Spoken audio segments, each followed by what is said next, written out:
చక్కని సీతకి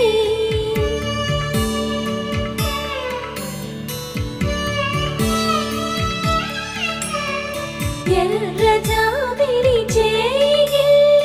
రాముడేడని అడుగుతుంటే